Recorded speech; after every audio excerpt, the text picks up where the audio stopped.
from the UK. She is in London, or are you somewhere else, Meera? But she lives in London. She's there in the UK. She's with us. I want to introduce her before we go forward. Today, Meera will be talking about, and then we will be streaming a beautiful production which was later filmed by BBC, and we can now see it. So this production was by Dr. Meera Kaushik. It was directed by Gary Clark, and of course it was produced by Academy, which is one of the most amazing South Asian performing arts organizations in the UK, where Dr. Meera Kaushik was a director for 30 years and was titled OBE because of her spectacular work as a producer of the most innovative and amazing productions during those 30 years. And on a personal level, I can say that I have seen some of those productions, and I must add here that I have never seen productions like that in my life. So that's my personal feeling and experience of Meera. She is also a part of Vedaranya Heritage and Healing Festival. She's our co-director. She's part of the festival managing committee. If had it not been for the lockdown, she would have been directing this festival today, but she's constrained. She can't come to India, but we are really hopeful that she will be the director of this festival the next year. So I want to also speak about Dr. Meera Kaushik briefly. She's very understated. She doesn't talk too much about herself, but from whatever I could find on LinkedIn, she's an independent strategist and a cultural leader. She's a producer, a curator, a director, champion of reinvention, new ideas, and unconventional virtual spaces for performances. She is also basically, I think in the past 1 year, started an outfit called Munch in the UK, which I would invite her to speak about if she would like to, which is not only promoting the arts, performing arts, but is helping artists, performing artists, to find a platform and to take them. So from my limited knowledge of what Munch is trying to do, this is my personal comment on it. So Meera is, again, this is a personal opinion. Meera is extremely focused, extremely creative, extremely innovative, with a cause. Meera is a person with a cause. Meera is a person who's come from the depth of Indian culture, completely rooted in the depth of Indian culture. Whatever she does, whatever she innovates with, the roots are never lost. Innovation does not mean going astray, and Meera embodies that. Whatever she does has a pure and deep classical base, but in that pure and deep classical base, she creates something that the world is stunned by. So, Meera, with that very limited introduction to the person you are, I want you to take this forward in introducing this amazing production by Academy, which you produced while you were the director of Academy, which is called The Truth, Usne Kaha Tha, which is based on the greatest love story. And today we are here, season of love, Basant, on Valentine's Day. During this festival, we are really happy to play and show Usne Kaha Tha, which is one of the greatest Indian love stories, which has been adapted into a production by you called The Truth, Usne Kaha Tha, a visual, a physical production which was filmed by BBC, and hence it's a part of Academy's. Thanks, Thank you very much, Shruti. Yes, I'm not on mute. I'm really missing being with you all, and Okay. So I'm conveying coming on to my. another laptop because I can't see you on my laptop. So we are going on to the filming, but before we go on to filming, okay. Before we go on to filming, I would like to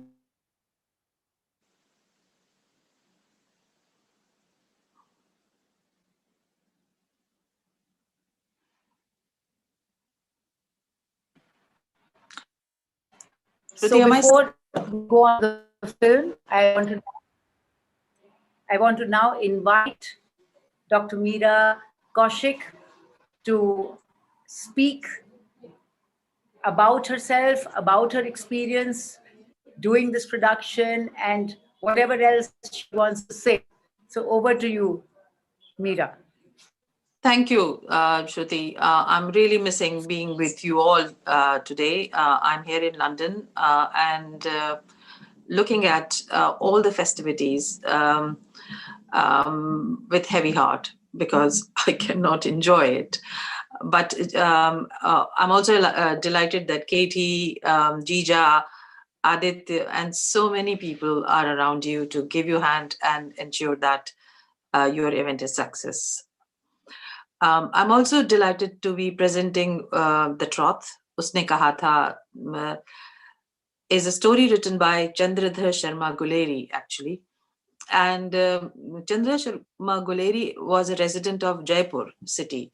And that is why I've chosen this project this performance to be presented as part of your festival, because though it's a story of a Punjabi young man, but it was written in Rajasthan, and it's a very Rajasthani story from that point of view.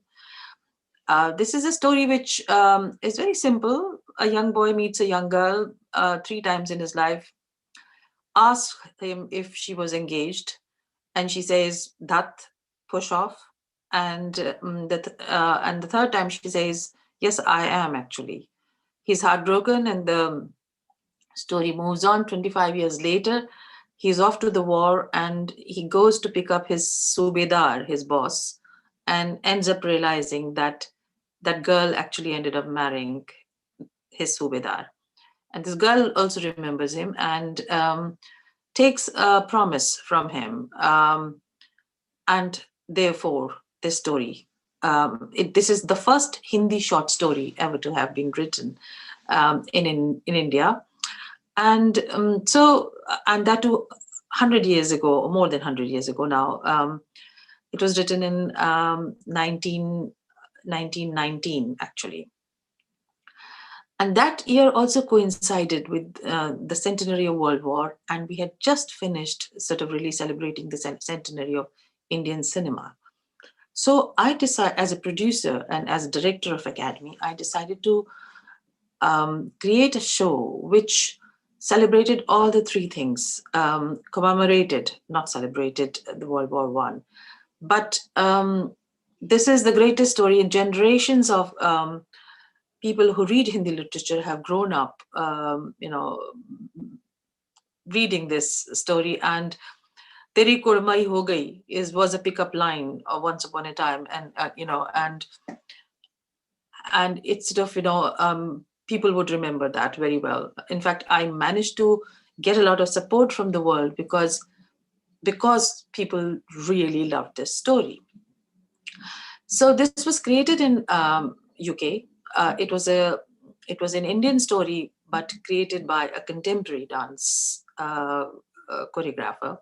I invited Gary Clark to direct and choreograph it as a producer. But when you watch it, you don't realize that this is Western dance, because all the characters are Indian and the story is Indian. So this was one of the most sort of really controversial experiment I did as a director of an Indian dance organization, where people, they loved it or they hated it. And the ones who loved it gave many awards to this production. We won 2 major awards at Edinburgh Fringe Festival. and several awards in UK as well. And for the first time, I managed to get Indian government to partner with us. So I had ICCR, Ministry of Culture, who contributed and into the touring of this show. It was premiered as part of the Jaipur Literature Festival in Hawa Mahal. So that's what again takes it back to Rajasthan. And a whole host of very, very important people whom I would have never, gathered, watched it. And then we toured in 3 states of India through the help of the state governments and their own infrastructure. And later on, this show was picked up by British Army in UK, and we toured and performed it for a whole variety of places in barracks and footprints of the British Army to actually, speak about 60,000 Indian soldiers who died serving this country. So this has been quite an amazing experience. For about 1.5 years, we were just on road traveling with this show at different parts of the world. And so finally, this show was filmed by BBC, and there is a film for you to watch now. This film is almost like, the previous panel where you're talking about reinvention, resurrection, of a story from the past into the present.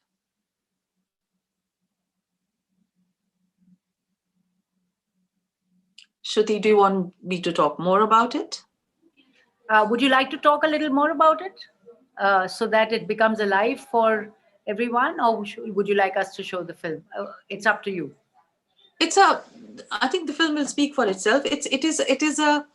So it's created like a moving silent film. So you see, I sort of really looked at the genre of the silent cinema, which existed in 1918, and I just thought that if this story went to Dada Saab Phalke or an Indian filmmaker, what sort of film we would have made. And so this show was a silent film coming alive on stage, and that too 100 years after this story was written.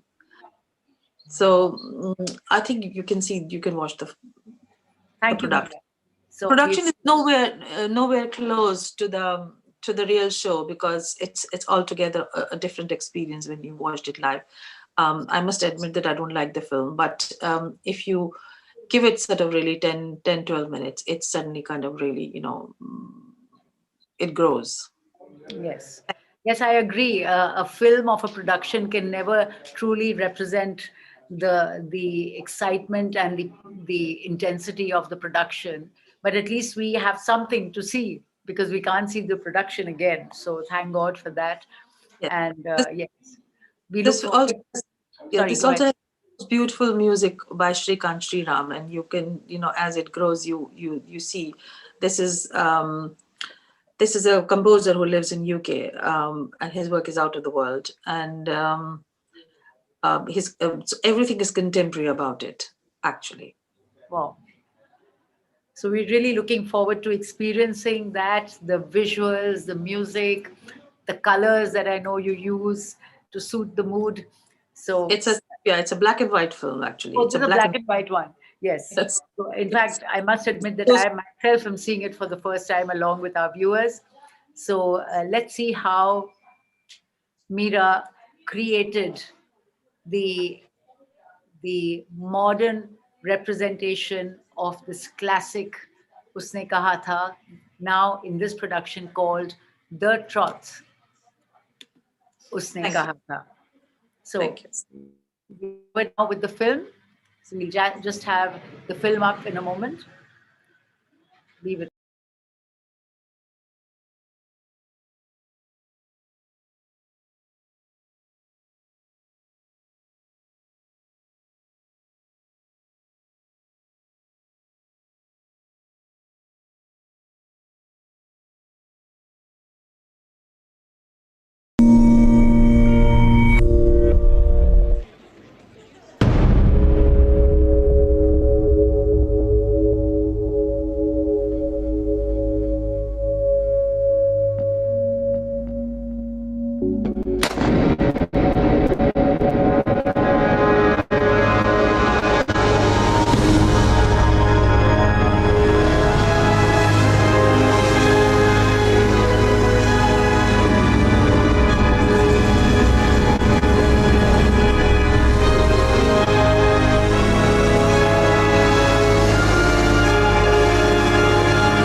Thank you.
ਬੰਦਾ ਉਹੀ ਜੋ ਬੰਦੇ ਦੇ ਕੰਮ ਆਵੇ,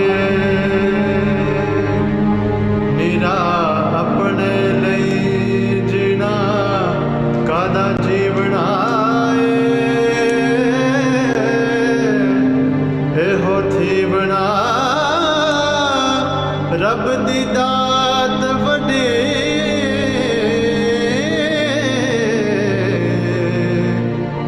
ਹਮਿਓ ਰਸ ਨੂੰ ਛੀਗਲਾ ਪੀ ਬਣਾਏ, ਮੂੰਹੋਂ ਬਾਹਰ ਨਿਕਲੇ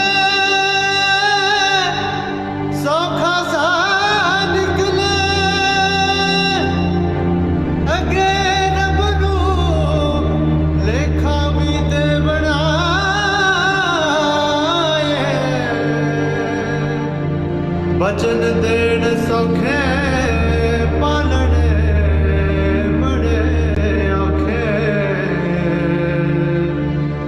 मोरियां नाल परिया बेड़ा खे बनाए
जींदे मर के ते मर के जीवदे ने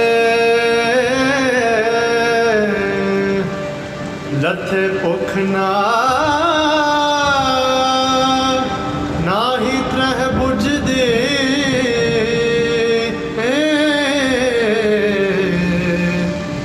प्याले वसल दे पर पीवदने कुल दुनिया उन्हां दी सौं खांदी हर दिल विच वसदे थीवदे ने रातां कालिया तारे पे बात पांदे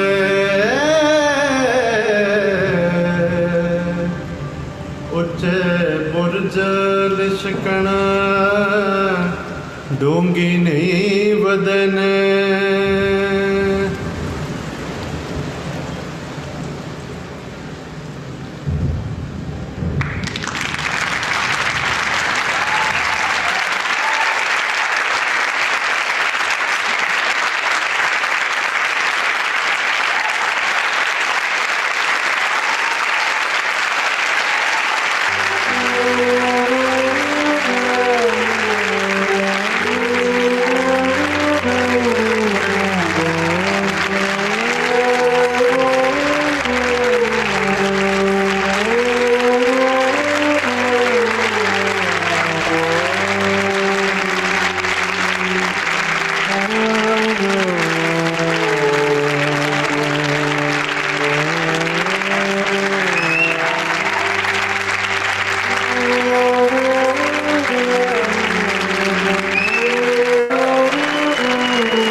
Meera, that's been the most moving experience.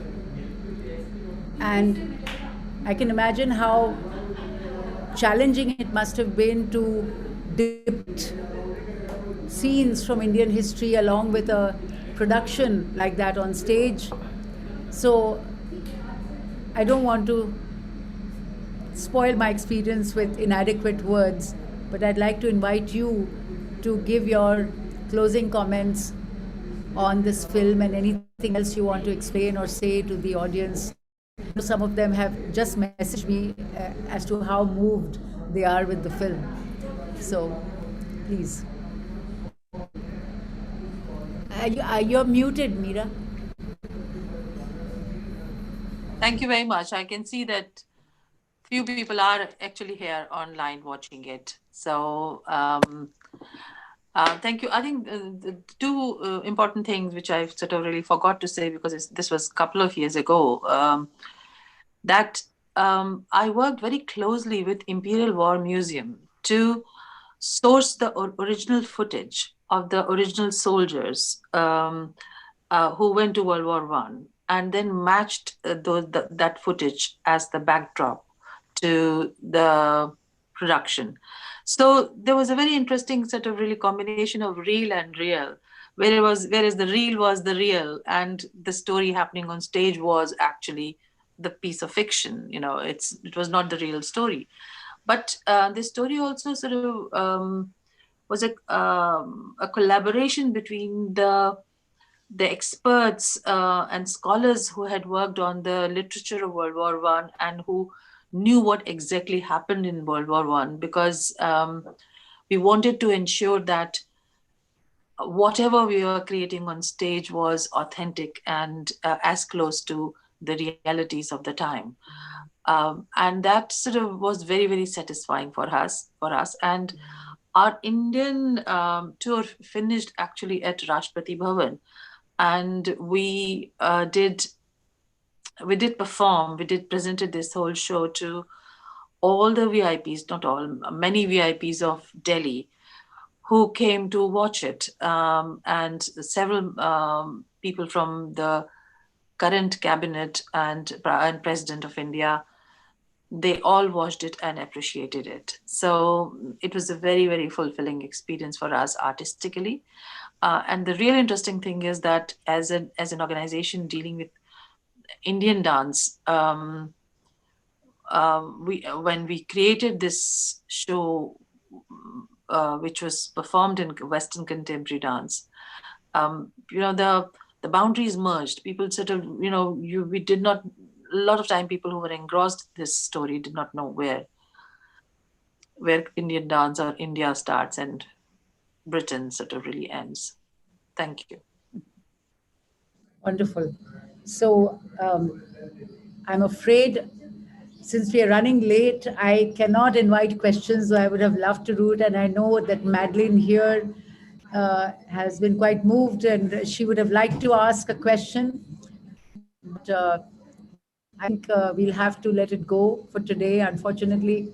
But it's been a Thank very enriching experience, reliving the past through this production, reality woven into fiction in such an innovative and intense and beautiful way.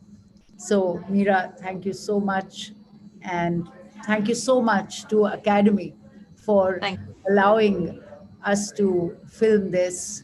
We can't play it again and again, but thank you for allowing us to film this during Vhah Fest you. 2021. It's been a healing experience. So Thank you. That, our festival is called the Vedaranya Heritage and Healing Festival.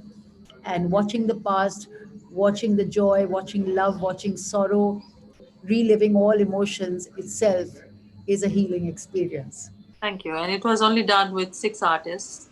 And I would like to thank Gary Clark for, creating it and watching it after 2 years. Thank you. And the world will always thank you, Meera, for producing it the way you did. Thank you so much. Thank Thanks. you.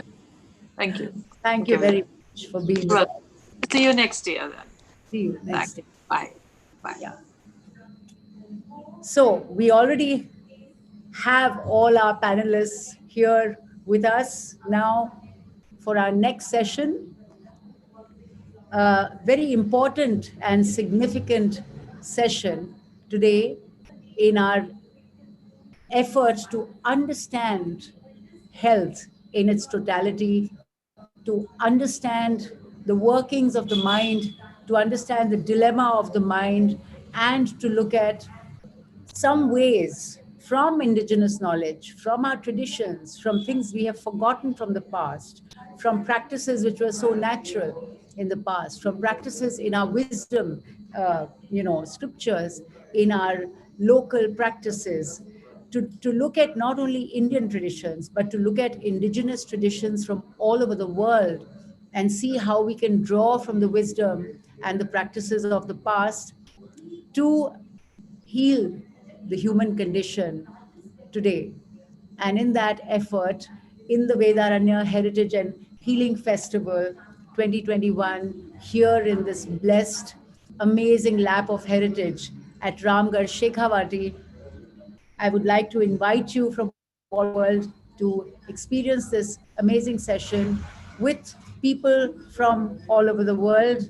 Today, with us from Europe, from the US, from Australia. We have people from different parts of the world. Thank you very much for being here with us today. Welcome to Vedaranya Heritage and Healing Festival by Shruti Foundation in collaboration with the Women's Indian Chamber of Commerce and Industry, the National Heritage and Culture Council, which I'm leading as the president, the national president here, and on behalf of Life Positive, which is enabling the streaming online for us, and on behalf of INTAC, the greatest cultural conservation organization of our country, which helps us to conserve our intangible and tangible heritage. So, on behalf of all these partners today, I welcome you once again to Vhah Fest 2021. My dear friends, all of you are friends, and all of you, I'm sure, all of us will be together in a very enriching engagement and discussion today.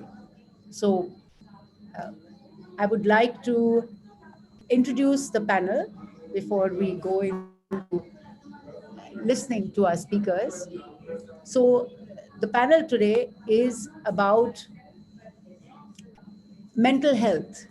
So, how do we deal with mental health with the help of indigenous knowledge systems? No?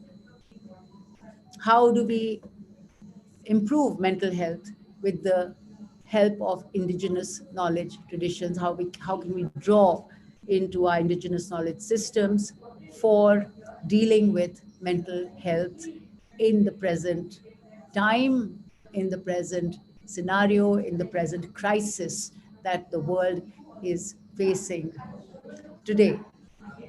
So, in this effort, I'd like to first invite my friend who is the founder of Healing Hotels of the World. In fact, I must share with you that right now I am sitting at Vedaranya Haveli at Ramgarh Shekhawati, which has been branded by Anne's organization called Healing Hotels of the World, and our hotel is a healing hotel of the world simply because we have our unique ways of giving you an integral healing experience, not only with the space, not only with the creativity of the space, but also with indigenous forms of healing, particularly sound, the effect of sound healing, which Anne herself has experienced while she was living with us at Vedaranya Haveli. So I'm going to begin with a short introduction to Anne Bigging. Anne Bigging is the co-founder and managing director of Healing Hotels of the World. She has Healing Hotels of the World is a unique hospitality brand that features the most exclusive and authentic hotels and resorts in the field of holistic healing. She proved to be a visionary when she brought Healing Hotels of the World to life in 2006, anticipating people's desire to experience a profound personal transformation towards a healthier, fulfilling lifestyle, way beyond the average wellness vacation. Healing Hotels of the World unites more than 100 hotels under its roof, making it known to a global audience. Before founding Healing Hotels of the World, Anne put her mind and heart into international tourism, destination marketing, public relations, and hotel consulting. Furthermore, many years of traveling as a journalist and author opened her eyes for the need of places that give you space to relax, learn, recharge, and help you to get back in touch with your natural self. Anne's drive, her life's passion, is to offer opportunities for each and everyone to find back or to get back to a healthy but foremost happy being, and is a consultant healing hotel projects worldwide. As a global leader in hospitality and her knowledge of healing modalities uh, and transformational philosophies, she also supports professionals in their day-to-day journey. My passion is to bring heart and soul into business as we have emptied ourselves in the world of logic. That's her quote at the end of her little bio. She's a very special person. She's influenced. This is my personal note on Anne. She's personally very moved by the Indian scriptures, by the Upanishads, by the spiritual learning that she gets in India, by the atmosphere of learning for well-being that she has experienced, by the atmosphere that exudes in certain spaces in India, just by the consciousness of the people who exist in those spaces. So Anne is deeply ingrained in that experience. She seeks that experience all the time. She believes in it. She's a very spiritual person. And with that, Anne, I'd like to invite you to talk about mental health and healing through secrets of indigenous knowledge systems. Thank you, Shruti. Can you hear me well? Yes, Is yes, this we good? A good sound? Yeah, very because good. it's a little soft here. Well, I mean, you said it all. It's so interesting. Thank you, Shruti, for inviting me. And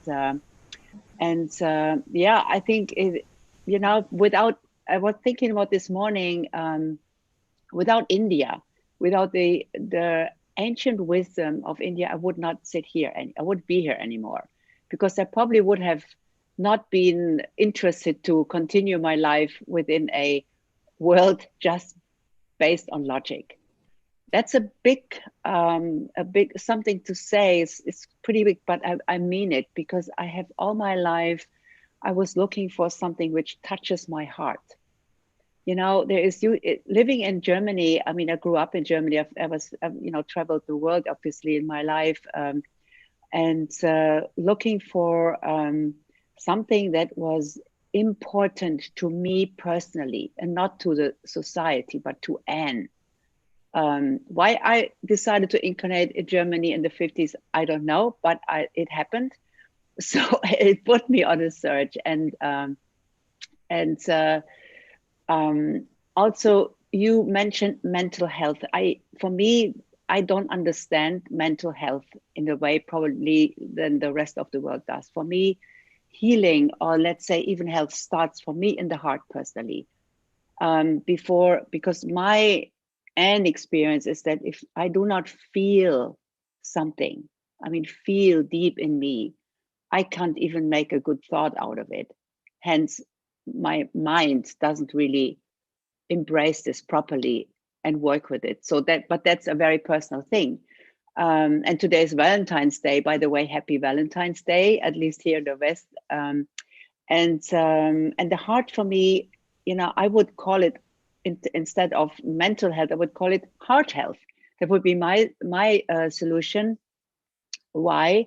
Because I got in contact with indigenous wisdom first time in my late teens in the United States, with the Native American Indian people. And I was so touched by the atmosphere I felt in their canyons nearby, where I knew they had lived. And I felt it more than I knew it. And later on, I understood, why the music they made, or the rituals we still follow all over the world, touched me so deeply, because it was beyond my mind. It was very deep, a deep touching, a deep remembering of my soul, that there's something which really helps me personally to go deeper and find something. And then obviously Australia, I worked in my profession, I worked with the Aboriginal people there for a number of years. I was deeply, deeply touched by their wisdom, and looking into these amazing deep brown eyes, I lost myself there. And I thought, wow, how can I get to a place where these people live? And then I was so lucky to find India, or India found me, and went on my spiritual path. And if you would see in my living space and my office, everything is surrounded by books. They are all Indian scriptures. I mean, really, most of it is the Upanishads, all of this, the Bhakti Sutras, I could name it, but why is that so as a German woman? Because I think there is a knowledge in these scriptures. There is a knowledge, and it's more than a knowledge, it's a feeling, it's the Shakti, it's the energy that I feel. And I don't even feel it when I read Goethe. It's nice, it's good for the ego, and it sounds nice, it's sexy, it's like honey, but it doesn't touch me so deeply. Or Rilke, name all these wonderful people. It's a different way of feeling for me, understanding from this deep wisdom that we have it all inside of us. We truly have. And I cannot believe it if I don't feel it. So that's my personal way. And this is what I also, put into my profession. That's why I found this hospitality brand. And I have to end this with my congratulations to what awesome, wonderful Shruti who we met in a very interesting circumstances in India. When I was speaking at a conference in Delhi, and a friend of our of Jyoti introduced us to each other, and really, when I was at your Haveli, I came. Of course, you invited me. I came. You know, if Indian people tell me something, I do it. That's my thing. So I came, and Elizabeth and I were so deeply touched. You know, being in the city, hearing your plans, sleeping in this amazing Haveli, eating the food. You know, having this meditation, chanting sessions with you in the morning. I will never ever forget. And I think that's for us, as we are in this amazing, I find very graceful situation with Corona. I think we have a wonderful chance to come to our senses, you know, get out of our old ways of thinking and go into the heart. Thank you.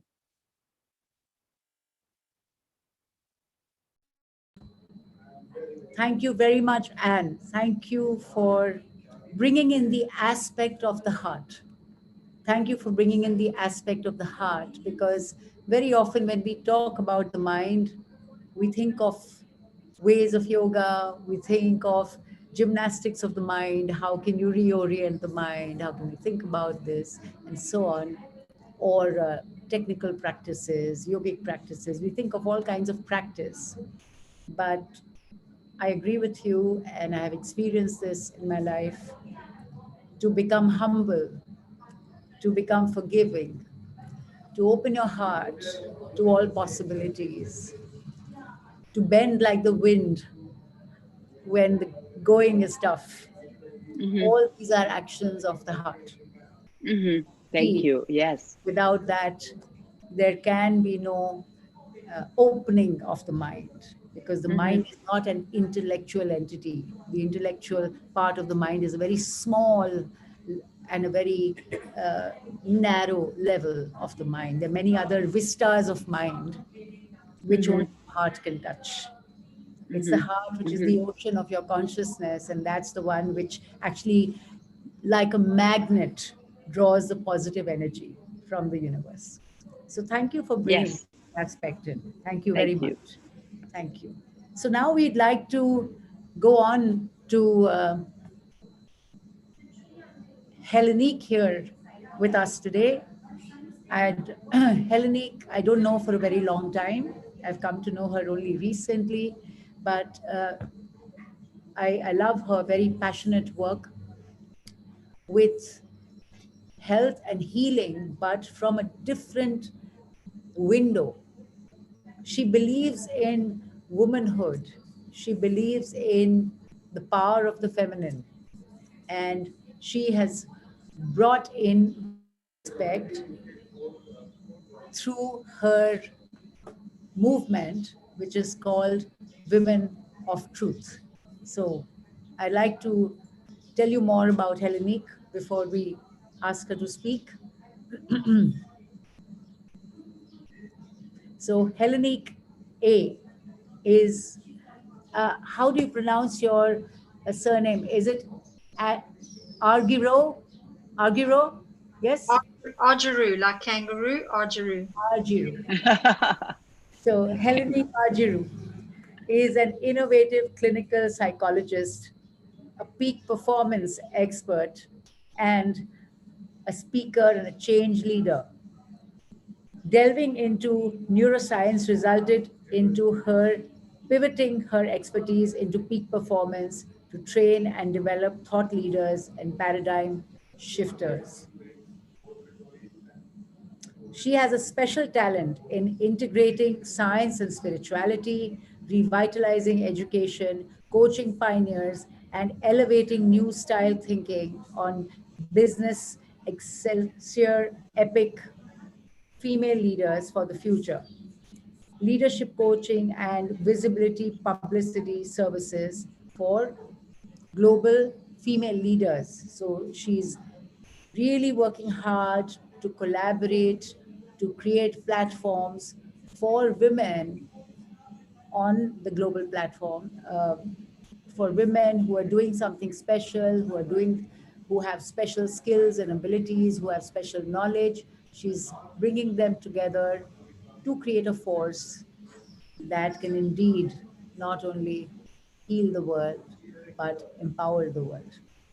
So I'd like you to invite you now, Hellenique, to speak about your great heart-led efforts in your life today, in the past, and the future, but particularly from the point of the topic of today, which is, curing or, sorry, what is it? I can't see. Sorry.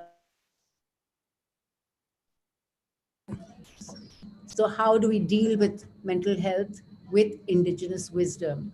So healing the mind with indigenous wisdom is something you're already doing. So let us hear your thoughts now. Thank you so much.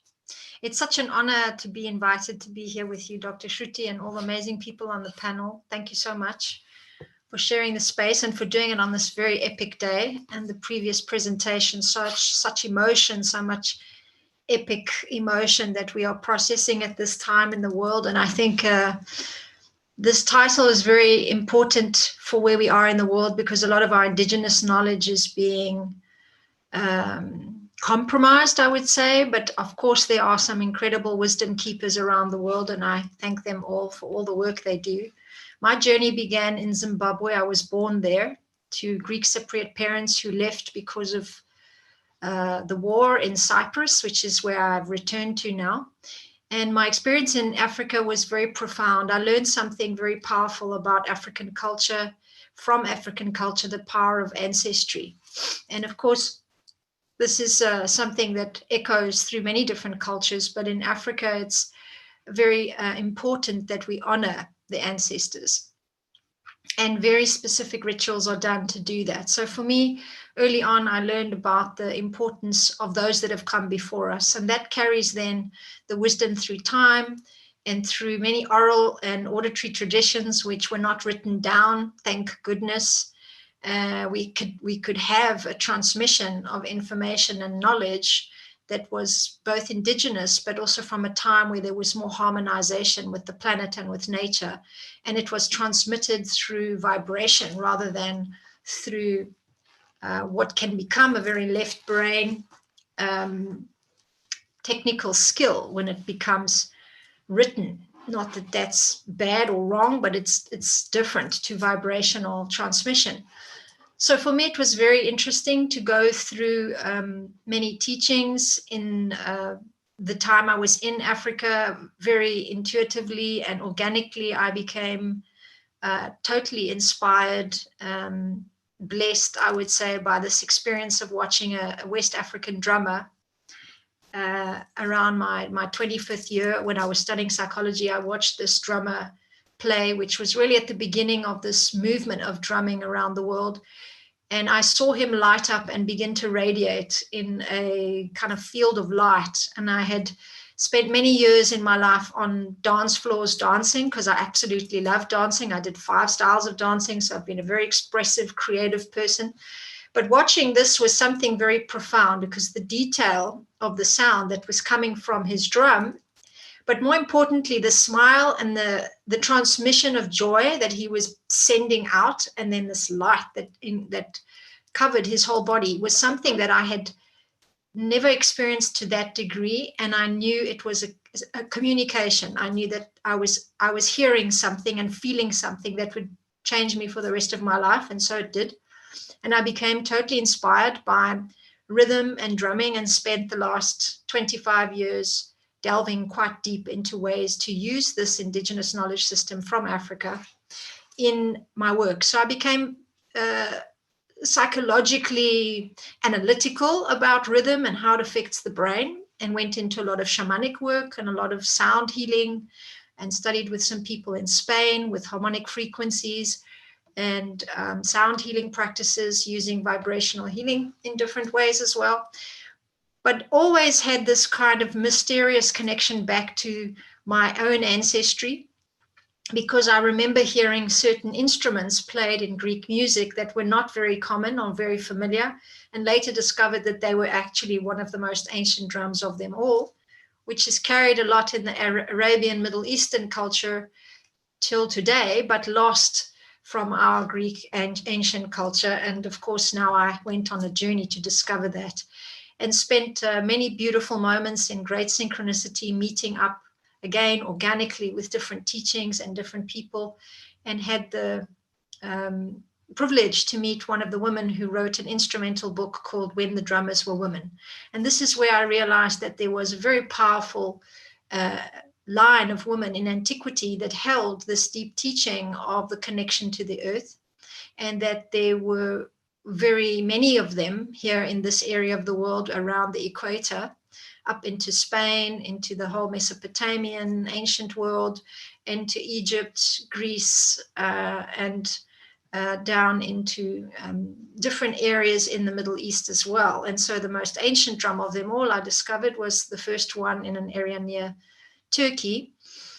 And there's a lot of folklore, I guess, that explains that this drum developed from women who were listening to rhythmic sound in the kitchens, and were then developing from the bread, flour, grain sifter, an instrument that was percussive, put a skin on it, and it became a drum. And of course, this was a very interesting path to be on, because I started to understand then that the drum called me in Africa, but actually it's from my ancestral line as well. So this is where I now live, in Cyprus.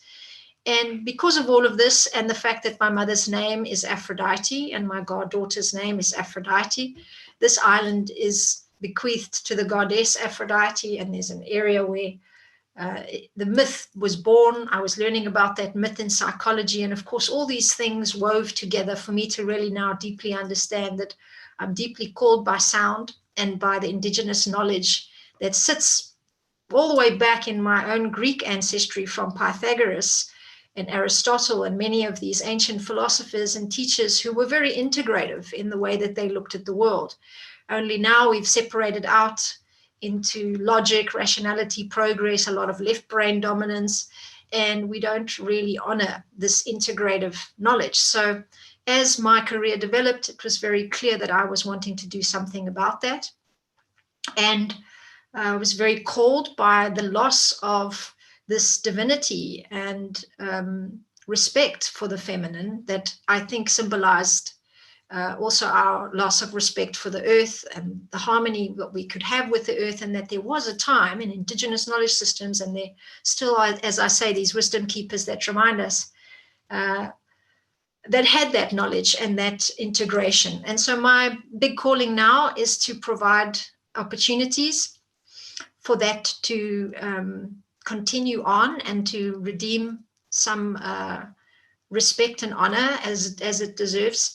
And that's meant working many years, almost 23 years, in ministries of education, teaching children drumming and percussion, and helping them connect with this primal energy, being very aware that there's a lot of children now that also are so disciplined and so rationalized and so much in left brain systems again, that they need this information. They need the auditory knowledge, they need the indigenous knowledge to return their connection to nature and the harmony of nature. And of course, we all do too.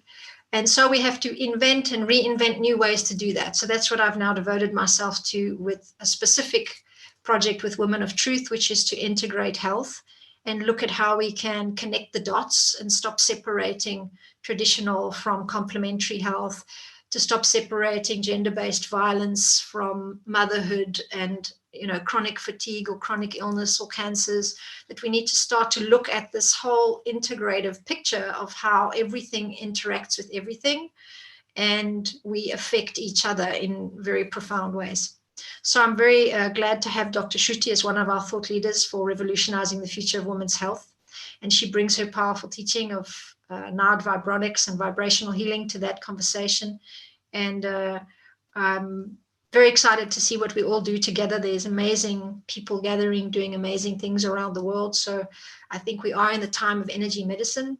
And I do think women have a very important role to play, to remember their power from antiquity and to connect the dots and to help nurturingly kiss people over this edge, and many more that are coming.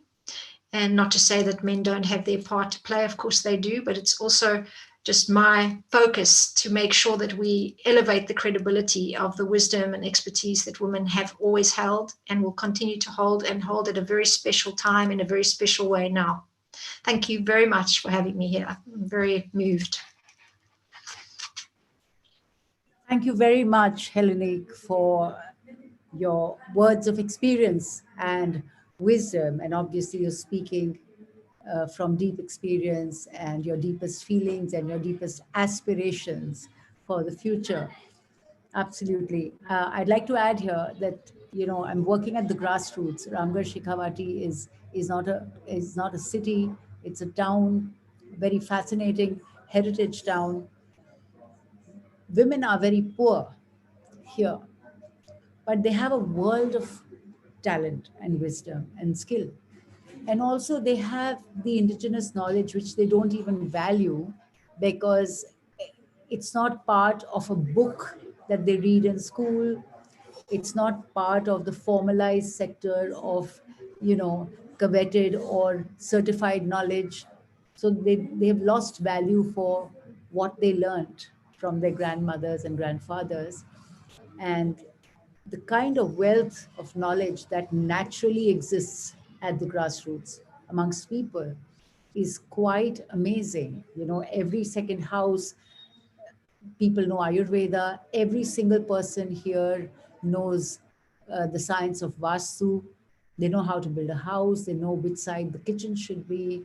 They understand the energy grids. They just understand it because it has come down generations orally.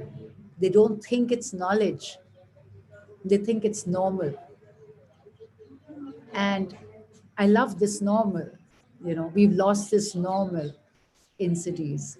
So I'm just hoping that we can get back to the knowledge that has passed down both among women and men through the ages, which has not been formalized. That oral tradition is one of the most amazing ways, and you know, the secrets that lie through the oral traditions. We must harness that and keep it alive and make people realize that this knowledge that they have is so important. So thank you once again, Hellenique, for your contribution at this very special moment on this very special day at Vhah Fest 2021. We'd like to now invite Dr. Stuart Sowatsky, an old friend. We worked together at a conference which had 45 countries participating many, many years ago. It's been, I think, 14 years ago that we were working together, and it was indeed delightful to see his commitment towards psychology and spirituality and bringing that to the world from various perspectives. And indeed, we managed to do that so many years ago. So here we are, Stuart, again, and I'm delighted to have you back in our festival. You know, I decided to stop calling things congresses and conferences because that was too much from the mind in terms of the word itself. So I decided to become festive and more sensory in the experience that we have. And so I moved from conference to festival. So even though we do have panels, we do have discussions, but we have a lot of experiential things. We have a lot of music, we have a lot of dance, we have a lot of celebration. We talk to our women, we talk to the locals. And so it becomes a more, seamless and a more interactive format with the locals. We are not, divorced from the local communities in our experience during the festival. And yet we also have the global interaction, which is so beautiful. So in this format at Vhah Fest 2021, I once again invite you, Stuart, to share your experiences, to share what you're doing and how you're using the secrets of mental health and teaching the secrets of mental health from indigenous wisdom in various ways. You've written so many books and so on. So before we go on, I'm going to just introduce you to our audience and to the world in days to come through the online format. Let me introduce you first. So I'm going to use my spectacles, make sure I haven't read something wrong. Okay. So, receiving its top club scholarship, Stewart was degreed in religion and ethics from Princeton University in 1971 with a thesis on Nietzsche. How do you pronounce that, Stewart? Nietzsche. Nietzsche. Nietzsche and Advaita. He was initiated into the Lakulish Kripalavanand Pashupata lineage in 1973 with Gurudev Amrit Desai and with Vairagya initiations with the late Vineet Muni in 1992 as his co-translator of Kripalavanand Hatha Yoga Pradipika commentaries, who mysteriously transmitted tongue vibrating Nabho Mudra to him in 1977, continuous to the present day and energizing his spontaneous tapas chanting for 43 years. He was first in the US to bring yoga and kirtan to incarcerated youth and to the homeless mentally ill in the mid 1970s and was first choice to clinically direct the Ram Das prison ashram, receiving the first federal grant to bring meditation into schools, police departments, and mental health agencies in 1976. He has some 3,000 hours of counseling experience and directed the first spiritual emergence service in the world since 1983, the Kundalini Clinic that helped modify psychiatry's diagnostic manual to include spiritual issues and distinguish disorders, dissociative disorders from meditative states. His admiration therapy was certified by the Russian government that he has used in transforming over 300 breakup bound couples and has been awarded over 2 million in grants. A Berkeley mental health clinic named a room after him for 26 years of directorship, including thwarting several suicidal and one homicidal situation. From 1997 to 2000, he was founding consultant for the Oakland 34 million award-winning sustainable Green City Lofts. Stewart was secretly flown to Slovenia to chant over a dying chair of unaligned nations of the world and to South Africa as the first Caucasian to chant the Sangoma shamans in 2001 and in 2008. He convened a 40-country World Spirituality Conference in India. That's the one I was talking about, where the Dalai Lama, Jack Cornfield, the prelate of the Ramakrishna Order, and Robert Thurman keynoting. Stewart gave Sanskrit benedictions for Sri Sri Ravi Shankar and presented on Tantra and One World Family. He is the author of Advanced Spiritual Intimacy, Words from the Soul, in Acquisition Review by Harvard University Press, Passions of Innocence, The History of Yoga in America, in the Columbia University desk reference on Eastern religion, and over 40 yoga and clinical articles and chapters, and was interviewed by the science editor for the New York Times on Kundalini Tantra. His academia.com articles are commonly in the top 5% of 23 million.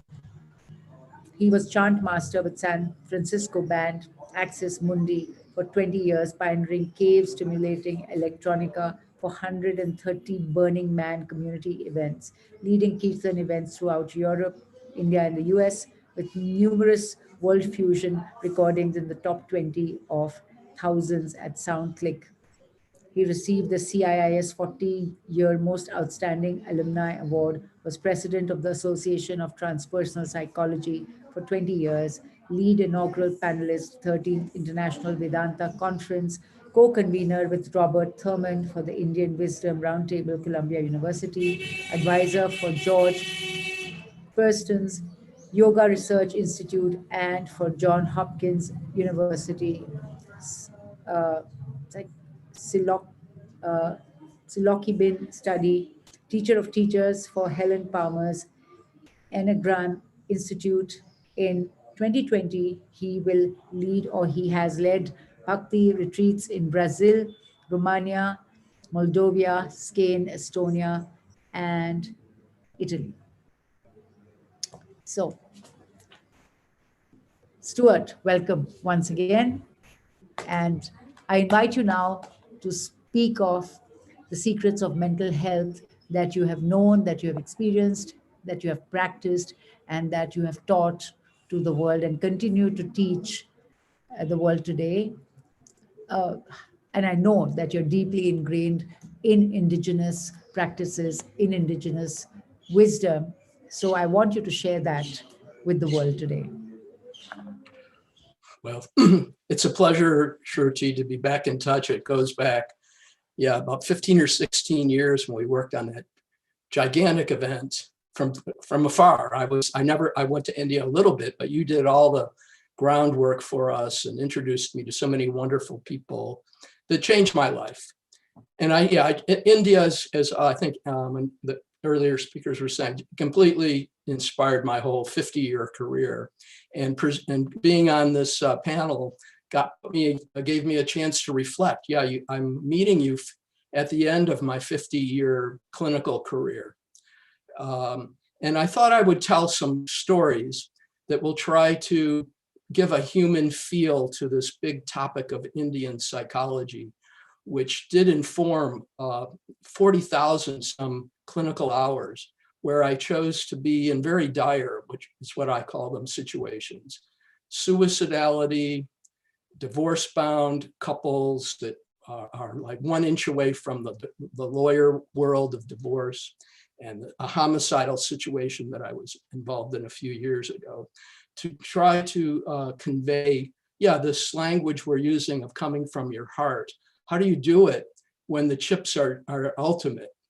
A suicidal situation where the clinician is the main rope between someone killing themselves or having, hopefully, a creative life instead. Or a couple on the verge of divorce with kids and everybody's insecure and angry, and how do you help them come back together? It's where theory becomes where the rubber hits the road, if I can use that image. And the homicidal situation, which happened in 2015, 2016, I want to really focus on that because it really, to me, was non-duality, which is a very lofty sounding term of we're all one, or Vasudev Kutumbakam, I think of that term, that guiding compass from Hinduism, that the world is one family. How do you live such a thing when you're in a dire situation? But let me take one step back and share a secret, since that was part of my title, or maybe all of our titles, something very secret and mysterious that is hard to explain, of how it can, things like this can happen only in India. That's how I sort of think of it. And that goes back to like 1976, when I was in a movie theater in Atlantic City, New Jersey, and my throat started vibrating. And I'd never experienced anything like that for any reason. And I got very dizzy. And then a month later, I found out at that exact time, on that day in India, the Swami who I had been the most interested in, I hadn't yet met, went into a state of meditation with this very mysterious Kechari mudra, where the tongue becomes aroused. And he stopped breathing for about 2 hours. I shiver just a little bit. I try to preserve the mystery and not just have this be a little soundbite in my presentation, to try to convey what this is like, that we're all connected. So while he's in this breathless state, very mystical aspect of yoga, going beyond life and death in a way I could talk more about, but it gets more and more arcane. But while that's happening in a small village in Kaivrohan near in Gujarat state, my throat starts vibrating. I haven't even met him. And that is, like I say, 76 is 45 years ago. It's informed my life, all the different things that Shruti wrote about. So that's something extremely mysterious and hard to say a lot about on a talk like this. But what I want to shift to is, as I said, a couple stories of how it looked in my clinical career to bring Indian psychology to bear upon dire situations. The first one is when I was able to get the first grant in the United States to bring meditation and yoga and chanting into, this was a juvenile lockup facility. I had written a grant in 1976 to a law enforcement group, and I was told by the evaluator who came to talk to me in person that they weren't going to fund it because medication was not on their list. And I said, well, this is meditation. And I saw he was very stressed out from the long drive to my office. And I thought I would just give him an experience, because I think that's something we all know. You can write about yoga and meditation. And again, you have to remember, this is 40 years ago, 45. So I had him close his eyes like this and just inhale and exhale. Inhale and exhale. And he opened his eyes and he said, I'll get you the money. And I like telling that story because it's historically significant, because it was, and it still is, the first and maybe only federal money in the United States that was granted for youth lockup facilities. And the power of the actual experience of meditation, this is back before it was, people laughed at me, let me put it that way, bringing yoga into a prison situation. But as soon as he felt what it was about, he funded me, would be $75,000 in today's money. Another story that I will tell was also from that era of working in the juvenile delinquency area. And it comes from Bhakti psychology, which I think of as being basically in a mood where you look out your eyes and you feel gratitude immediately. I have tankas at the back of my video here for you, and I remember trips to India and Tibet and Nepal, and feel so grateful for those trips. And I look at Shruti, I look at the other speakers, and the passion and the vision and the hope that your conference is representing, your festival. And so it's a way of looking out my eyes and being extremely grateful, Shruti, for inviting me. I'm just completely blown away. It's just lovely to be back in touch. And so this is a way of relating to the world. You can call it the heart, but feeling grateful. So I'm a 27, 28-year-old probation officer. I have a young guy, he's 14 or 15 years old. He's going to jail. It's the worst possible situation for a father, in this case, and a son. They're going to go into court in about 10, 15 minutes, and the son is going to go to jail. The father is ashamed. He feels like a failure. The son feels like a failure. It's the worst possible situation you could imagine, certainly for a father and a son, or a mother and a son. And so there they are in my office, and I'm in this mood, this state that I attribute to Bhakti psychology, or the psychology of the heart, of emotions. And the son asks for a cigarette, and his father gives him a cigarette, and they're leaning towards each other like two men might do. to light this one cigarette. And for some reason, I say to the young guy, let's call him Tom, can you thank your dad for giving you a cigarette? And he says, thank you, Dad. Father starts crying. And I don't know where this came from. I said, this is a horrible situation. But here is this moment of gratitude.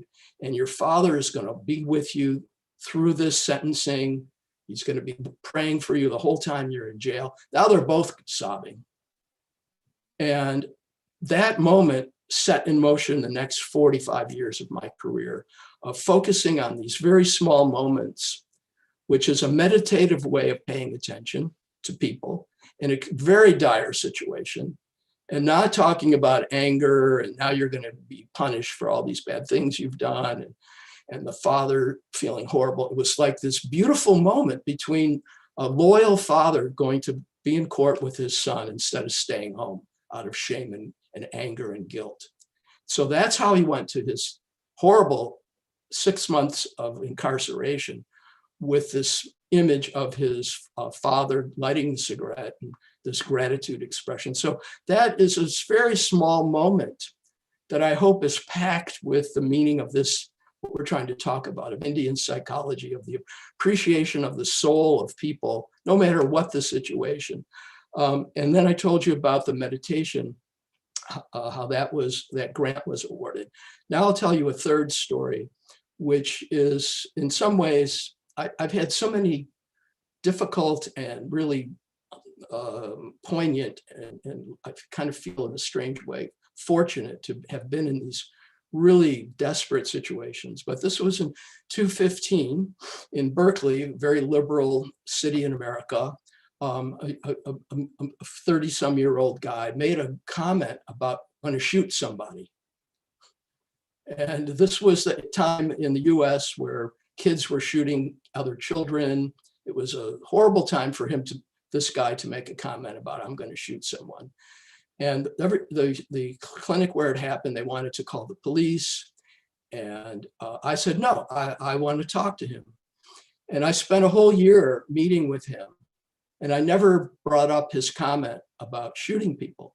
I just continuously met and learned what he was about and admired his work, his whole life, and what kind of a person he was. He had no idea why we were meeting until towards the end of that year. I asked him, I said, do you know why we're meeting? He said, well, I wondered if it was that gun comment. And I said, yeah. And I said, there's something you know that I would share with you, is when he was wanting to shoot some criminal or whatever that he could find. And I said, yeah, I worked in the prisons, and the people that get locked up, it's not like they're in a Hollywood movie. They're just like us. And he broke into tears. And this is a big guy. He's a member of the National Rifle Association. He's a gun collector. And so he represents, in a political sense, the same people that stormed the Capitol a couple of weeks ago in America. These are gun-carrying people that believe and feel that way. So that was, like I said, I'm just trying to help you identify with him, who he was. And when I said, yeah, they're just like you and me, he broke into tears, this big guy. And he said, how could I shoot someone? It's like shooting myself. And what I'm trying to convey is that was what Advaita and Bhakti psychology look like in an incredibly dire situation where gun violence was in the air. At the time when he would have gone to jail like that. No one's going to give him a leeway making a comment like that and then find out later that he does shoot someone. But for me, I would bring out one other element, is if you're committed, if you're connected, I never thought that he would kill anyone. All the people around me wanted me fired. They wanted him locked up. And I was oblivious. And it was only after I had been successful with him that I realized I was like crazed myself. What a huge risk I could have been taking, because it could have gone very badly. But in that spiritual zone where you feel I love this guy. that we came out and recently via Facebook, actually, I was able to get in touch with him, and has a life instead of having no life and a prison record.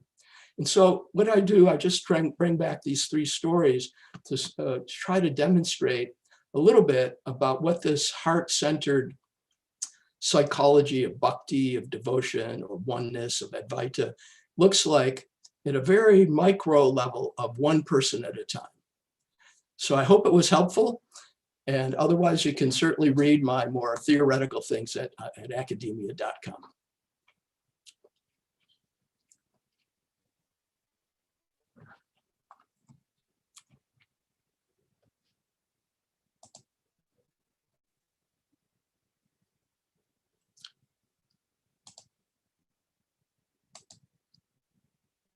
I'm not hearing your video, not hearing your audio. Sorry. Yeah, there it goes. So thank you very much, Stuart, for the vibration you bring, because you have experienced it. You can't bring it to the world unless you have experienced it yourself. And it is a divine grace, if I may say, that we get to experience that vibration. And of course, it's for the purpose of sharing it. And that's the role that you are playing, the role that you're meant to play. You're sharing that knowledge. You're sharing not the knowledge, but the experience of that vibration, which heals not only the mind, but every plane and part of one's being. So thank you very much. I'd like to now invite my friend Susie Craddock from Australia to speak. My phone is not on. What is happening? So Hi, Chrissy. Susie is from Australia. She has been to Vedaranya Haveli. She has been with us at Vhah Fest 2 years ago. She worked with our children. She's full of enthusiasm. She's the founder of the Rhythm Center in Australia. I'm going to read a little bit about her today. Just give me a moment, please. I'll be back with you in just a second.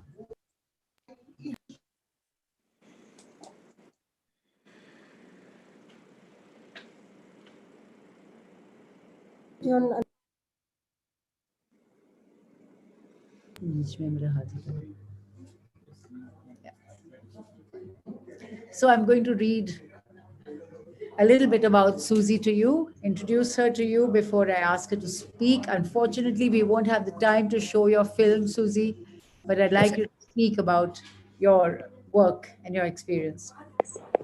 So Susie Craddock has a vast depth of more than 25 years of experience in the health and wellness spa industry. Her career includes successfully owning a number of businesses, including an Australian government and overseas accredited International College of Therapy, and a spa consultancy managing various pre-openings for various hotel groups in Asia. These have included Mandarin Group Hong Kong and Thailand, Intercontinental, Crown Plaza China, and Leela Group India, as well as Shiva Som Corporate Health Resorts, where she pre-opened their state-of-the-art spa academy and won the prestigious Spa Asia Crystal Award for Best Academy. Susie was PR officer for NAPCAN,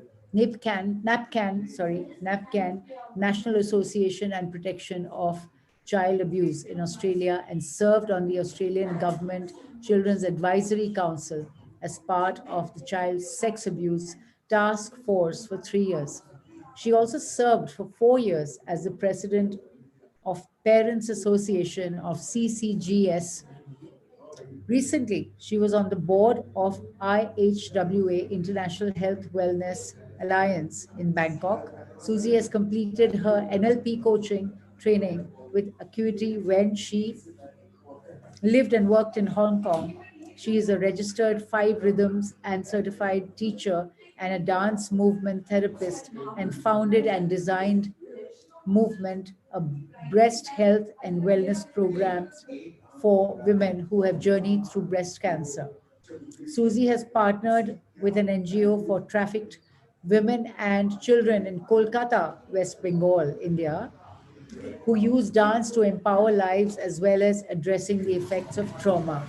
She continues to fundraise for a Samvad Center of Excellence under the umbrella of the Rhythm Center, generous charity. Susie also studied at JFK University with Professor Bonnie Bernstein in dance therapy. She has also completed the Parkinson's called PD dance in California and also in Australia. She's also completed a certificate course with Kathy Melchiodi on trauma-informed art therapies and studied somatic experiencing with Dr. Levin, as well as trained in the Laban movement analysis with the integrated movement at Utah University.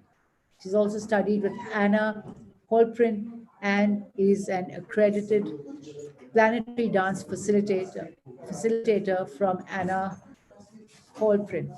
She's also studied action theater with Ruth Zapora and Moni Bainbridge Cohen at Body Mind Cantering and with Emily Conrad, the founder of Continuum. She has always had a lifelong love of learning and sharing seva with others and to foster and create an environment that inspires the spa and health and wellness leaders of tomorrow. She believes mentoring and supporting career and personal enhancement for all women creates the psychological environment and that encourages sustained innovation at all levels. Her philosophy is we don't need to save the world, but we do need to make a difference for one woman's or a child's life. Is that me? That seems to be you, Susie, from whatever little I know about you. Okay. Thank you very much, Ruthie, for inviting me to your prestigious festival. And it was so beautiful 2 years ago to work with those children. I have lots of memories. But firstly, I'd just like to do one small thing because we're working from Australia, from me. I'd like to wish to acknowledge the traditional custodians of the land we are meeting on, the Whadjuk Perth people, acknowledging and respecting their continuing culture and their contributions they make to the life of this city and the region. And I'd also like to acknowledge that this meeting is held on Aboriginal land and recognise the strength and resilient capacity of Noongar people in the land, because we were talking about Aboriginal and Indigenous people, and we need to respect and honour them as recognition for their heritage, etc. So I just thought I'd introduce myself around that first. And that's the didgeridoo by William Barton in the background. But just quickly, Noongar people are made of 14 different languages, and they have their own laws and customs, and those laws and customs are characterised by very strong spiritual connections to country, and caring for the natural environment and places of significance, and performing ceremonies and rituals and collecting food by hunting, etc., fishing and gathering, providing education and passing on law and customs, but also through stories and art and song and dance. And I guess that what I want to talk about was sort of about the stories of our ancestors. The collective grief, as well as healing, begins from knowing where we have come from and where we're heading. And I think that's really, really important about if we're going to be discussing anything to do with mental health and Aboriginal Indigenous people. And I really didn't, I sort of understood a lot about mental health with Aboriginals, but when I actually did my research, you know, mental health stats show Aboriginal people are much more likely to suffer from depression and dementia than any other Australian. And I thought that was incredible when I looked that up today, because mental health is worse where you wouldn't expect it to be. And we've got an increased Aboriginal rate of youth suicide, anxiety, depression, as well as cognitive disabilities, and terrible mental health problems among offenders in prisons, like our friend Stuart was talking about. We have the same problem here. We have a lot of perinatal mental health issues, and more than a quarter of Aboriginal people and almost a fifth of all Torres Strait Islanders have mental conditions, which I think is really, that was one of the reports in 2019. But one of the things that I found really incredible was Aboriginal people experience, about 52% of them experience depression and anxiety, and that's much higher level than non-Aboriginal Australians, which are about 32 and 47% for memory. So, one of the things that we need to look at, I guess, is have a really long-term view about how do we approach and focus on inadequate mental health services around Aboriginal people or the Indigenous people, and understanding their health and well-being and how that works within our culture, within the Australian environment. Because Aboriginal health means not just the physical well-being of an individual, but refers to, our social or their social, emotional and cultural well-being of their whole community. And so, the framework of all that, we have to recognise sort of 5 dimensions, the psychological health, the social health, the spiritual health, the cultural integrity, and how we actually come to determine how to work with Aboriginals to allow them have freedom from discrimination and their collective rights, and value their Aboriginal culture and connection to custodianship and country and traditional lands. So, but where I fit in to all this story, I guess, and how I started to think about this was about the storytelling through dance, because, one of the main purposes of traditional Aboriginal dancing was to tell stories which passed down through the generations. And these stories would be about land and animals and dream time and Aboriginal people.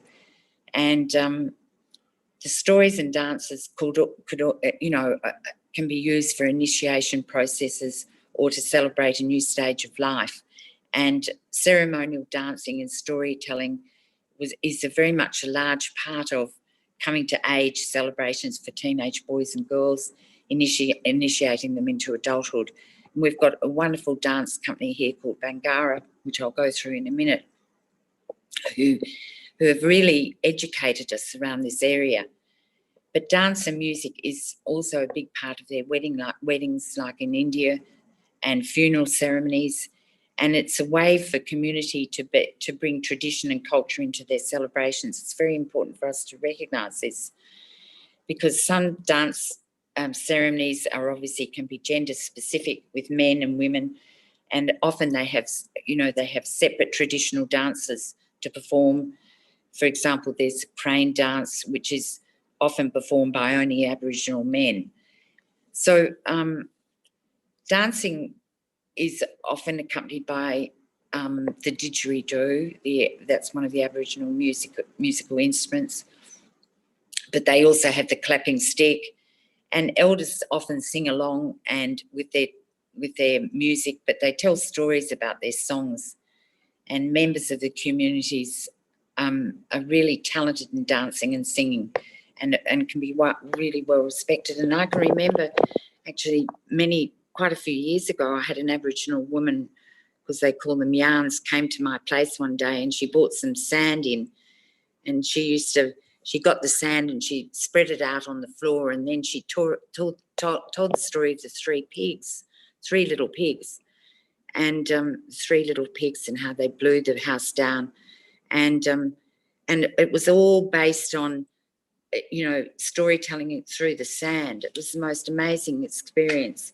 And I guess some of those experiences have really enabled me to sort of really want to know more about Indigenous and world traditions, and I guess that brings me into modern Aboriginal dance, because many Aboriginal communities now also participate in traditions of their ancestors, but they also have incorporated a lot of those old traditions into contemporary dances now, and performances. And the Bangarra Dance Theatre is using Aboriginal dances.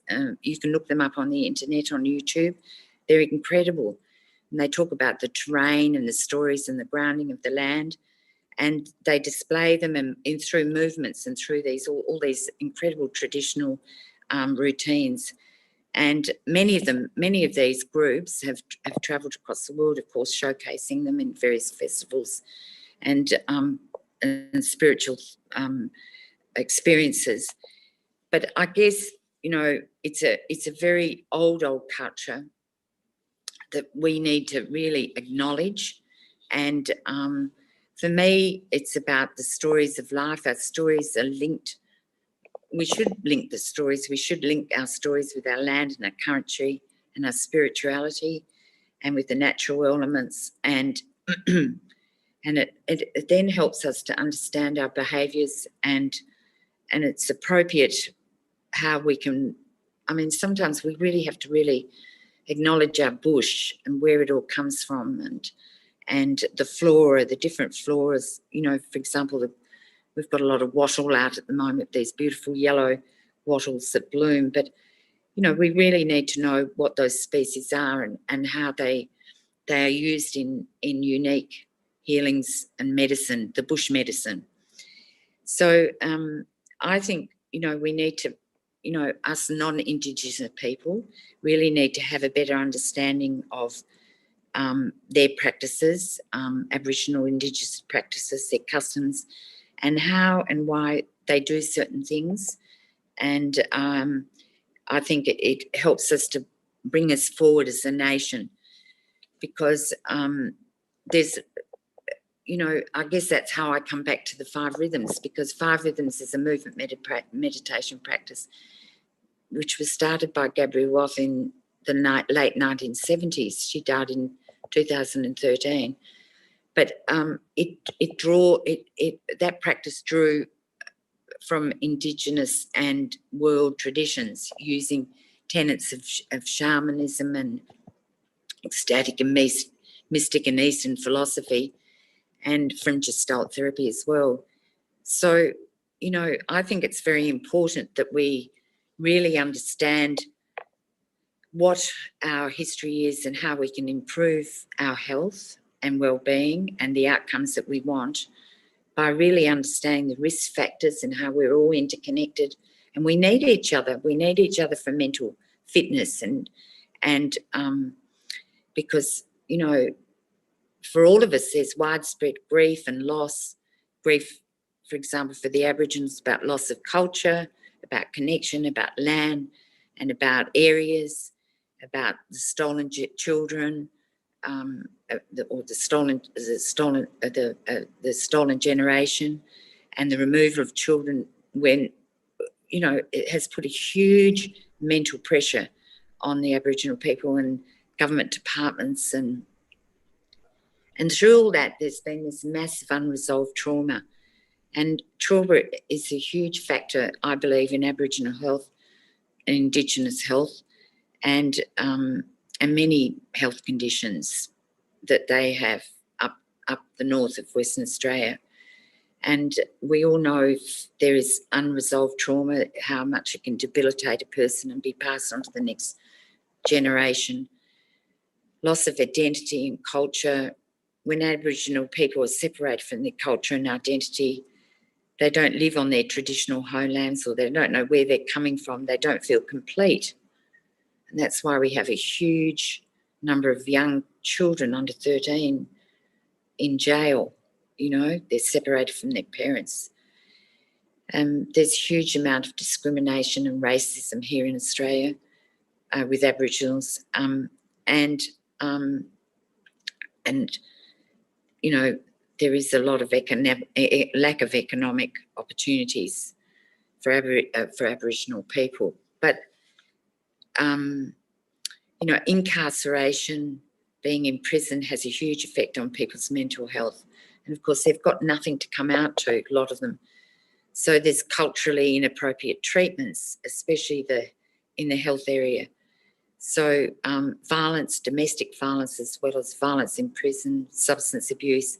This is all the issues that we have here in Australia. So how do we minimise this? Well, we've got to have a sense of belonging. We've got to have social connections. We've got to connect to the land, the culture, the spirituality, the ancestry part of, and we've got, you know, we've got to encourage young people to have self-determination and to have strong community governance, which is happening. But passing on the cultural practices is really important. That's storytelling. And, you know, all the traditional Aboriginal healing methods, you know, like the dreaming is really, really important, I think. So for me, my career has been quite circularised, I suppose. But I guess some of this Aboriginal Indigenous work is something that I've used in the past through ancestral healing when I've done Sweat Your Prayers, because we inherit our stories in our bodies. So all our bodies tell our stories. The bodies don't lie. The body doesn't lie. And so we start with mum and dad, you know, the good old mum and dad, and family constellation and all that stuff, the separation, the nature, we internalise a lot of that self-hatred. We have to wind up because anyway, that's my story. Hope that's a beginning. Thank you.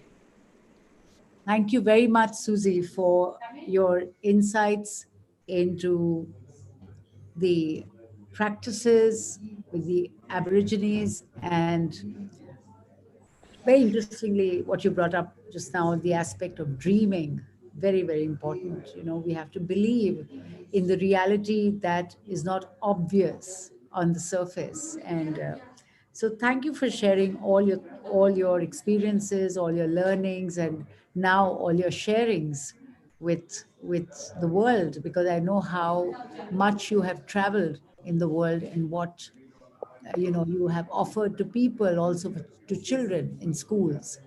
So with that, and I hope more and more people see your video to hear what you have had to say and learn from your experience. Thank you. And now, last but not the least, let me invite my friend from France. She is Greek, and I've forgotten what your other native origin is, but you can tell us. What are you doing? No, that's fine. So here we are, Madeline Avramosis. I hope I've pronounced it right. Thank you. Is a French and Greek independent producer of documentaries. She comes from a cosmopolitan and multilingual background and has worked for many years with the European cultural TV channel ARTE or Arte, commissioning social, historical, biographical, and cultural international documentaries, moved by an urge to unite and enlighten her fellow human beings through compelling and compassionate films. She has been active tutoring in workshops and pitching venues in many countries with directors and producers, and has worked in the radio before. She discovered yoga 14 years ago, became a certified Shivananda teacher, and an active member of the Iyengar Yoga Association in her hometown. She has a deep gratitude towards India for having found ways to heal through the science of Ayurveda and to grow through the study of the sacred Vedas, which allowed her to discover the path of spirituality. Madeline, in my experience, with the interaction that I've had with Madeline in the past month, actually, has given me various insights to her, and these are my personal knowings of Madeline. The first, she is extremely intuitive, focused, and sensitive. Just a minute. Just ask them to word about it. We also have people talking in the background, so we're trying to make them softer.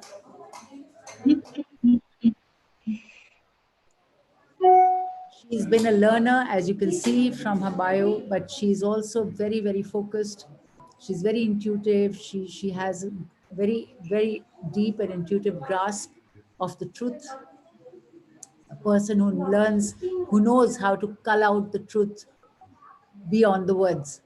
That's my experience of Madeline, and I'm really delighted to have her here with us at the Vedaranya Heritage and Healing Festival, which she really wanted to attend, but she is across continents and she cannot join us. She would have, I'm sure, if she had the chance. So, Madeline, welcome to Vhah Fest 2021, organized by Shruti Foundation, Life Positive, the Wiki, which is the Women Indian Chamber of Commerce and Industry, Heritage and Culture Council, and INTAC India. So, on behalf of all, a very warm welcome once again to all of you on behalf of all these organizations which are partnering together to make this special event in this wonderland of heritage and healing, Ramgarh Shekhawati. Welcome, Madeline, and I'm really looking forward to your thoughts on secrets of mental health from Indigenous wisdom. Thank you. Thank you so much, Dr. Shruti. I'm the honor to be your pupil. I am learning with Dr. Shruti, and I discover so many things. Thank you so much. I'm so honored and so thrilled to be in the company of such interesting people that I learned so much. Thank you so much, Cecile, for your take on the Australian Aborigine knowledge, on Stuart, on all these things that I feel so rich of being connected to you. Now, you know, this pandemic, this lovely theater play that we saw before, connected us through the First World War, the history of the First World War. But this pandemic is the first time that globally, all of us across India, Australia, America, we feel threatened. We feel how vulnerable we are. And this is an amazing experience, I find, that we are all doing at the same time. Not the First World War, not the Second World War, not independence wars, not exchange of populations that have, you know, threatened our civilization, have given us this incredible opportunity of feeling how vulnerable we are. And I have great hopes, you know, that this common experience that we're all doing individually in our homes, with our families and communities, will make us understand how interconnected we are. And this is where I find that the subject we're talking about is so important. Because when I hear the word indigenous, indigène in French, we in the Western world always think other people, natives. But you know, this experience will teach us that we're all indigenous, native inhabitants of this one world.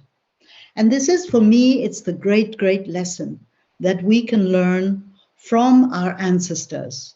You know, I was given the incredible chance to be born in two pillar nation cultures, the Egyptian nation culture and the Greek nation culture. So I always grew up in reverence to, of course, these old knowledges and what they taught me about ancestors and about knowledge of humanity. Now, India has taught me that there are no boundaries. I cannot say I belong to the Egyptian world or the Greek world, because these are just mental boundaries. We are actually united universally through common knowledge. And my fate was that one of my grandfathers was a medical doctor in a village, and my other grandfather was a producer of films, of cinema films, in a big capital. And through both of these grandfathers, I then became a television producer. And my whole urge was to make films about civilization, about health, about environment. And I think that when we are talking about mental health, the most important information for me to keep is the integrality of knowledge. In other words, today, one of the big problems of our Western civilization is that we are we go into specifications too much, into specializations. And this is how we don't see that when we become ill, this illness is just a manifestation of our disconnectedness. And maybe the big lesson for us in the West to learn from people of native knowledge is to re-inhabit our roots, our global knowledge. I myself have experienced twice cancers, different types of cancers. And the one knowledge that I learned from Ayurvedic medicine and of being in every year almost in ashrams, doing several exercises related to breath or yogic exercises, is that you discover how much actually healing potential you have inside yourself. And I believe that our technologies and our sciences have forgotten and have taken away from us this knowledge of what techniques there are in the natives and what techniques there are in different civilizations that can lead us to go back into ourselves and to align all of us, the different sheaths. I learned from the Vedic text, from the Upanishads, that we had 5 sheaths. It was very interesting for me as an ill person to discover that not all of me was ill, but a part of me was ill only. And this was an incredible conscious realization that I could, from a certain point of myself, watch myself being ill and starting to operate and to revitalize forces that enabled the ill part of myself to become healthy again. So, so many interesting things have been said today through all these participants. The only thing I may say through the Zoom conference that we have is to appeal to people to abandon the boundaries that they think they have in their minds in these extraordinary times of pandemics, and to allow different knowledges to come into their realm of knowledge. In other words, I would like to appeal to the medical world to accept that there are other knowledges, indigenous knowledges throughout the world that can be useful to overcome the main big issue that we have today, which is our environment. The fact of saving our environment from its end, and we can see that if we don't change something proactively in the way we work, in the way we interact with our environment, it is not going to be good news. So I hope that my contribution can help in any way of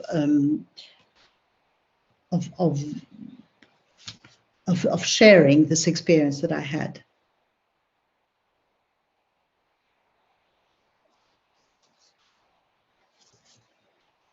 Shruti, can you hear me?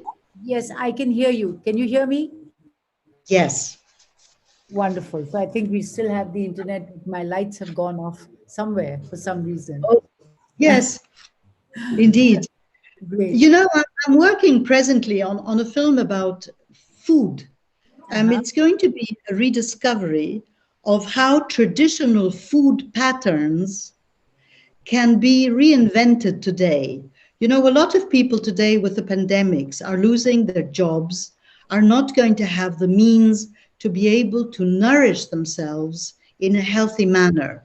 So, in rediscovering traditional food patterns that meant, for instance, eating pulses, eating vegetables, eating cereals, you don't need to eat meat all the time. In the contrary, if you have healthy food patterns, if you have common sense of, you know, fasting regularly, of also moving, of walking a lot again, going outside in the fresh air, these can be very valuable tools that tradition has given us today to be able to withstand the threat of this pandemic. You know, everybody is talking about the vaccines, which is an interesting and an important thing, but we mustn't forget what tradition has given to us. People before us for many, many years have given to mankind experienced knowledge. It's empirical knowledge. And we should go back to these very, very commonsensical ideas of how to nourish ourselves healthily, how to move healthily, how to cultivate mental positive thoughts, because we are what we think all the time. All these are things that, you know, Shruti, you are teaching us, you know, and that we know. And Suzil was saying that these people in Australia all know, they know. What we need to understand is that there is a continuity of this human knowledge. It is not broken. There is a continuity in space and time of the humankind, of the knowledge of humankind. So our big responsibility for us who are alive here and in this pandemic is to recreate these bits that are disconnected. I think the major word today is connect, not only in the sense technically, but connect with our wisdom, connect with our knowledge, you know, connect with the respect towards native people who in a very humble way, as you were saying, are continuing this tradition. In a very humble way, they're continuing it. They're not publicizing it like we do. They just continue it on a very humble way. And we who are fortunate to live in privileged countries should acknowledge this. We should wake up to this knowledge. Thank you very much, Madeline. Thank you so much for your words of wisdom and your personal experience with Indigenous wisdom. When I say Indigenous, I want to reiterate here, I'm not talking only about tribals, I'm not talking about people who we are not familiar with. I am specifically talking about each one of us and the wisdom that has come down from our own ancestors. All that is local wisdom, all that is indigenous throughout our landscape. It's not in pockets, it's throughout our landscape. If we just went back a few generations, if we just go back a few generations, we will know the natural ways in which people kept themselves happy despite wars, despite poverty, despite subjugation. There was a lot of subjugation of women at one time. You know, how did they keep themselves well? How did they find ways of being happy despite very difficult circumstances? It's not the first time in our world that we are facing difficult circumstances, but we've just become inadept at dealing with them. People have always faced difficult circumstances in one way or the other, but they have known ways of finding mental solutions, finding ways of keeping themselves creative and happy, even while they've been subjugated. Women have been, girls have been, but they have found their little groups, their little communities, even within the house, someone to talk to, someone to make them happy. Joint family systems, you know, faith and belief in the divine. Many, many such things have helped people to hang in there and to find ways of being creative and happy, even if a lot is going wrong around them in the world. So I think we should revisit the fact that no matter what happens, one has to go forward and keep smiling. So we say in Sanskrit, Sada Mandahasam, always be smiling, even if softly and beautifully, like the Buddha. So I also would like to quote the mother. She was a French woman, a mother of Pondicherry. She said, the smile acts on difficulties like the sun upon the clouds. It disperses them. So if we learn to smile, life will ultimately smile back at us. If we have faith, unshakable faith in what has brought us into this world, then that which has brought us into this world will reward that faith. So, with faith, with joy, with happiness, no matter what the circumstances might be, let us take every moment at a time. Let us walk this moment, not thinking about the past and the future, and go forward with the freshness of attitude, with the freshness of mind, with the joy of possibility in every moment forward. So once again, thank you to all our speakers today. Thank you, Anne, she's not here now. Thank you, Stuart. Thank you, Madeline. Thank you, Susie. Thank you. Who am I missing now? I'm missing somebody. Who was our fifth speaker? Thank you, Hellenic. She's also not here. She's left. But thank you, Hellenic. I was the only one from India, so I was greatly enriched by all your experiences. Thank you very much for being on this session at Vhah Fest 2021. I'm truly grateful to you. Looking forward to having you with us again. Thank you. Thank you very much. Thank you for having us. Bye-bye, everyone. Thank you so much. You.